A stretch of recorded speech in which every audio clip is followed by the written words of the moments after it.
Hi there, welcome back on Life's Reflections.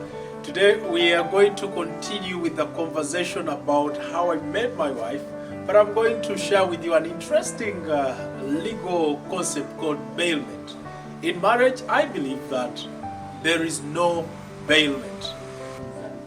Bailment is a legal term that refers to an act of depositing a thing or an item with someone to keep it for you without them becoming the owner of that thing. There is no transfer of ownership of that property. When we exchanged our vows with my wife on the 21st of December 2019, I remember the bishop emphasizing that the two have become one. Of course, through Genesis to Matthew to Ephesians, the Bible talks about the man leaving his father's home, joined with his wife, and the two become one. Now, unlike the legal concept of bailment, in marriage, you give yourself wholly and entirely to that spouse of yours, like I did with mine, and there is no turning back. At least, well, for the time the marriage will last. I believe it should last for a lifetime. And of course, I know sometimes there are challenges to marriages. But today, I want to share with you how I learned to trust this girl I intended to marry before we became husband and wife. I attended single-sex schools from primary school through to college. It's at the university that, of course, I attended. It was not a single-sex university.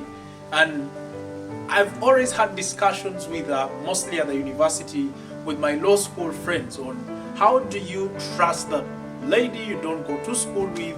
She's not doing the same course with you. She lives in a different part of the country.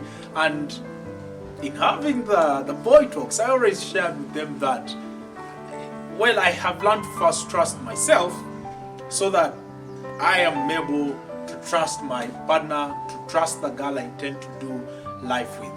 And when I read that scripture in Job, where Job makes a very, very tough covenant with his eyes, that I made a covenant with my eyes not to look at a young woman with lust.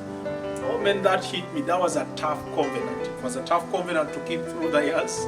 I had my moments of weaknesses, but the grace of God was sufficient.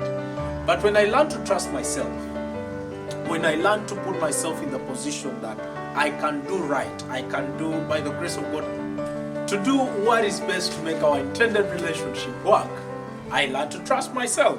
And later in law school, when we were doing the course on family relations, there was an interesting case of 1866, which explained what the understanding of marriage by the court was. And the interpretation of marriage in that court simply meant that you don't just lend yourself to your partner, but you give yourself entirely to the partner for life. And in there, I understand that in marriage, all men, there is no bailment.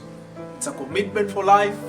Well, at least for while it lasts, it should be a full-time commitment. I am a full-time husband to one wife who is a woman, and by learning to trust myself to do the best I can, to remain committed, I learned that in marriage there is no bailment. And I hope from this conversation on bailment, you learn to get fully committed to whatever it is that you're doing. It could be your work, it could be your parenting, it could be your friendships, it could be your family relationships. In whatever that you're doing, like we discussed about having your heart in what you're doing, go all out. As we discussed about go home or go big, just go big in everything that you're doing. Next time, as you're thinking about going explosive on something, don't bail. Have both feet in and you'll have a wonderful experience. We always look forward to seeing you on our next conversation on Life's Reflections. See you next time.